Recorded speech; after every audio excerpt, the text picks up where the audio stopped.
سلام البنات. جبت اليوم مقبلات اللي تترافق الطبق الرئيسي وكتزيد جمالية للطبلة ديالك.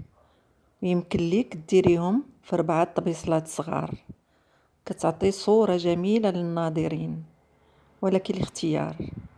ما تنسونيش من لايكات والاشتراك، فهناك الجديد. وشكرا.